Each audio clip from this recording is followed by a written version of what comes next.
So I was on my way to a call just now. I'm a police officer. And after turning left onto the street, I saw that a couple of guys were walking across the road. I slowed down and kind of went to the left so I wouldn't hit them. But they continued to walk slowly up until the point I was about 20 feet away. They were staring at me the whole time. One of the guys then stopped just before the sidewalk and began throwing his hands up while yelling at me. While this didn't really piss me off, I definitely wanted to make contact with him and let him know how crosswalks work and that his precious baby steps weren't as important as the call I was going to. I was not even close to them by any margin and their safety wasn't at risk. If it was, then I could understand it angering him. I drove by, went to the call, and when it was over, I went back to the gas station that these guys most likely walked to. As I went through the parking lot looking inside for them, I was struck by this weird feeling that I can only describe as being completely mind blank. The only thought I had was, it's not worth it, just leave. I always want to follow my gut, so I just pulled out and drove away.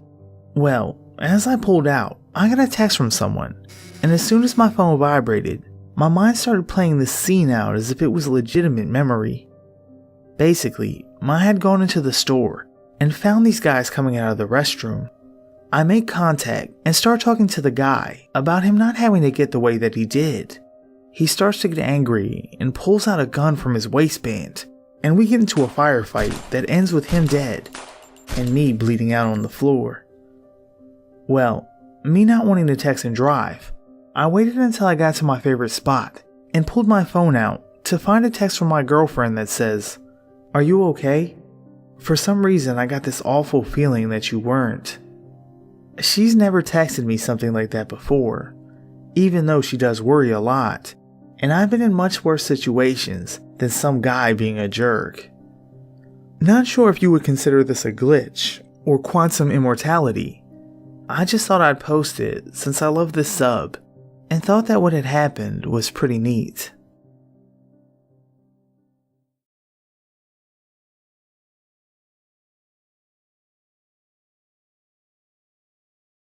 My mother did all her GYN appointments with a doctor in downtown Austin. He was in the 5th floor of this hospital building and had a longtime nurse/receptionist named Allison. I remember attending her appointments when I was little, and my mother would make a game out of finding the office and being in the waiting room, which was colorfully decorated with a forest scene. Allison was a super sweet woman who was half babysitter for us kids too. She would read us books and give us coloring books, and occasionally even listen to our dreadful knock-knock jokes. We all referred to her as Alice in Wonderland. Anyway, years down the road, I get married and pregnant and start searching for an OB since I'd moved back to Austin relatively recently before that. My mother suggested I go see if that doctor, who was super young, low 30s when I was born, was still in business. Well, I couldn't find his name in the hospital directory, so I figured I would just swing by the office and check. My mother happened to be in town. She had moved years ago and came with me. We both joked about it being so familiar, but reverse situations now. As we reached the stairs, we ran into a problem. There was no 5th floor of the hospital office building. And that was odd. We both must have misremembered it. We knew it was on the top floor, so it must have been the 4th. Nope, not there either. We thought maybe we were in the wrong building. Except, we parked in the same parking garage we did 20 years ago, and walked the same exact route. The doctor does not exist. Never did, apparently. My mother and my brother and I are the only ones who remember him in Alice in Wonderland. We have asked around, including among the hospital staff. We even looked up our birth certificates, which are new copies, and they just say, attending physician. One of my childhood memories is fake, but shared with my mother and brother.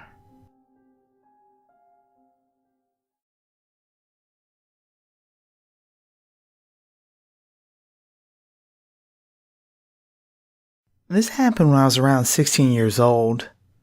I was a fairly normal kid. I spent a bit too much time on the computer though, so I made a lot of friends with both nerdy kids and popular kids. It all starts when I met this nerdy kid who I'll call Gavin for the sake of this story. And Gavin and I started becoming decent friends because of our interest in WoW. And Gavin was a really socially awkward guy in real life, although he's a cool dude to talk to online. He's also a genius, who has an IQ of around 180 as far as I can remember. I did the same test he did in school, and I got a 103, so it's the real deal. Gavin and I came to each other's houses a lot after we became good friends. We would chill, play WoW, watch videos on YouTube, play chess. He was a pretty cool guy, and soon enough, he was one of my best friends. One day, I decided to come over to his house uninvited. Might have been a dick move, but I was a teenager at the time, and I just thought we were really good friends, so it was cool. So I knocked on his door, and this older looking guy opened, around 40ish. He had a little bit of gray hair and a beard. Now, at first I assumed this was Gavin's dad, because they look eerily similar. But then I remembered that Gavin doesn't have a dad. I then assumed he was just a relative. I asked him if Gavin was home, and he laughed and told me that he's Gavin. I found this a bit weird, but it could be a coincidence, or Gavin was simply named by his uncle.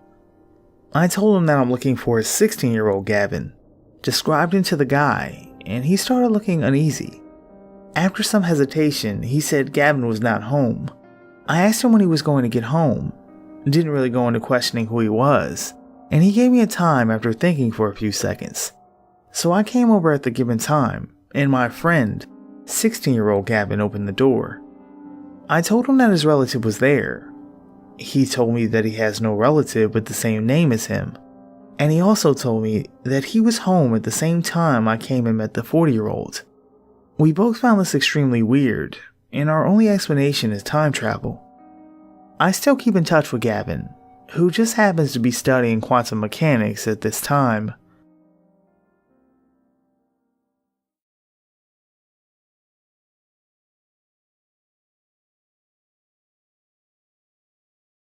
When I was living in Denver, I had a friend flying into town to visit. The Denver National Airport was about 30 minutes away, and her flight was scheduled to get in around 11:15 p.m. At exactly 10:30 p.m., I got a text message from her saying, "I just landed. Are you here?" Assuming our flight arrived early, we immediately started rushing to the airport while I kept trying to call her, only to have her phone go to voicemail. I thought maybe her phone had died or something, so I continued to refresh the flight info page on our way there, but it kept saying the plane was still in transit.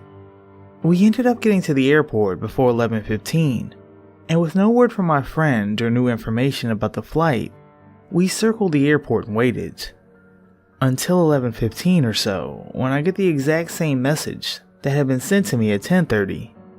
I call her, she picks up, and I asked her if she texted me while she was on the plane. She said there was no way she could have, since her phone had been turned off the entire time. When I finally met up with her, I asked to compare our text conversations and our phones. I had two of the same texts from her, one at 10:30 p.m. and one at 11:15. While her conversation ran only sent at 11:15, she confirmed that she hadn't typed it out prior either. Her phone was completely off. A glitch in the Matrix made me waste 15 minutes circling an airport.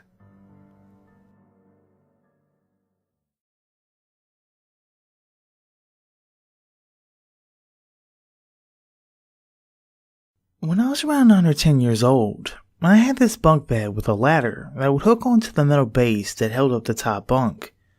And to be honest, it was kind of a hazard, but I survived, so I'll call that a win. Anyway, this one day, I was at my childhood friend's house, and chilling in her room with her as we watched one of those infamous early 2000s kids shows. I think it might have been the Amanda Show. At some point, I began to drift off to sleep.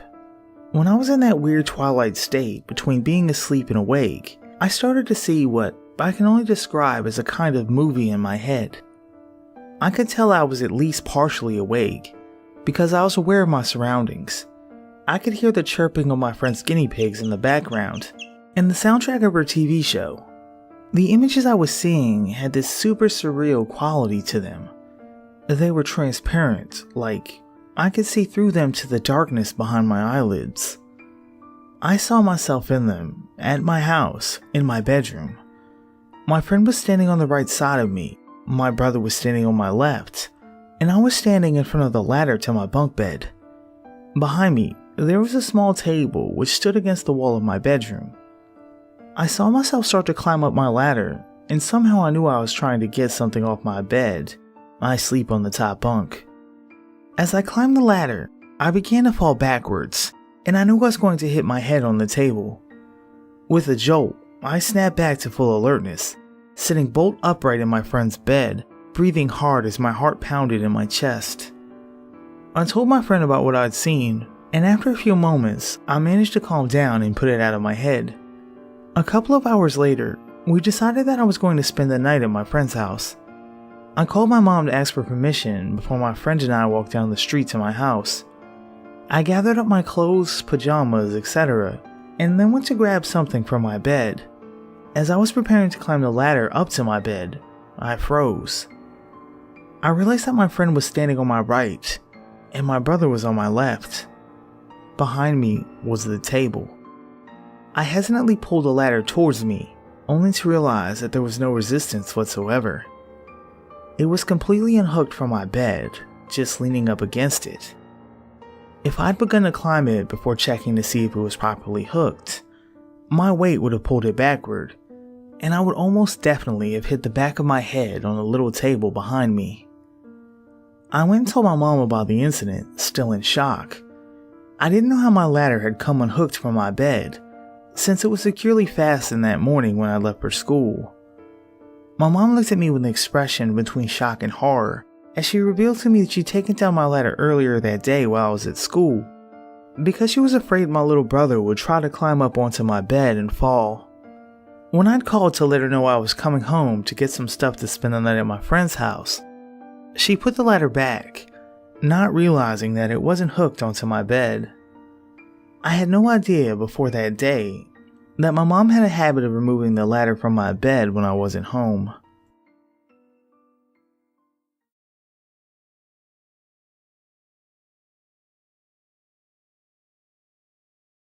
Eight years ago, I was living in a 2-bedroom apartment by myself with 2 cats.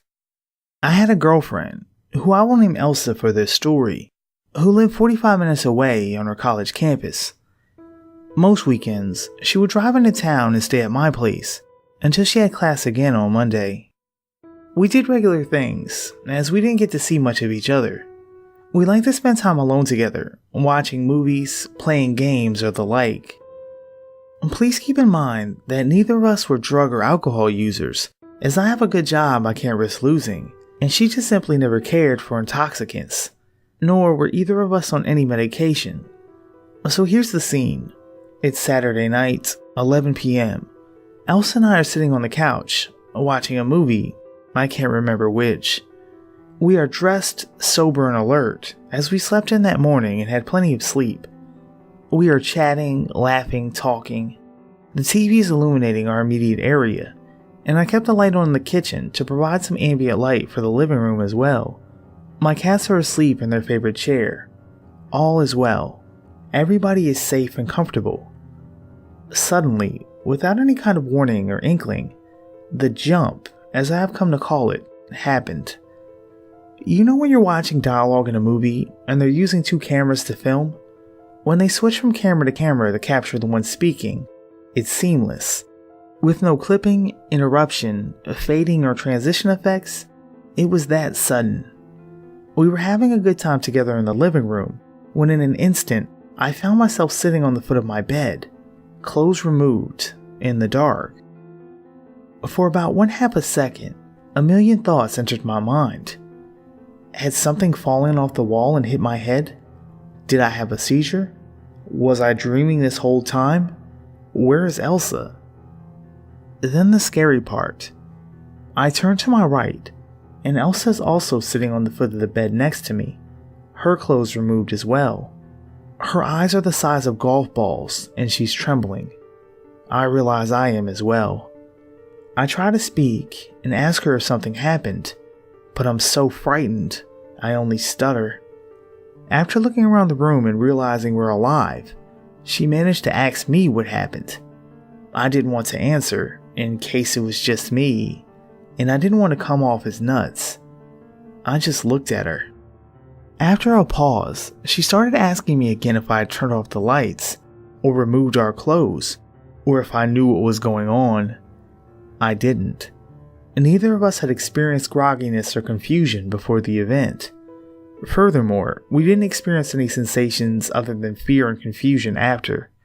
No aches or pains, no bumps, bruises, or cuts. I reached for my phone to call my mom and see if a doctor would be appropriate. I noticed that it's not 11 p.m. anymore, and now it's 3 a.m.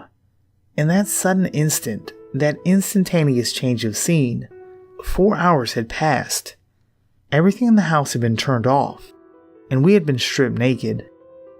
We went to the ER, as my mom's fear was a gas leak. No signs of toxins or injury was found on either of us. Elsa made an appointment for a CAT scan, which also came back as expected. I explored possibilities like a gas leak, poisoned consumer goods like our soda or fast food, neurological malfunctions, and more. But the one thing that has always bothered me was the fact that Elsa and I lost and acquired the time at the exact same instance, 4 hours apart. Neither of us witnessed anything that the other didn't, and there were no lingering effects. For weeks I kept bringing it up to her, just hoping one of us would remember something. I browsed forums from all types of sites searching for answers. Every time I brought it up, Elsa would get scared at the memory and beg me to just let it go. But I couldn't. I'm no writer, so I'm sure I left out some things that would have been helpful in understanding the magnitude and surrealism of this event and how it affected Elsa and I. Please, if you've heard this much and you have a question, clarification, or even a theory, I've been waiting 8 years to hear it. Somebody, please tell me what happened to me.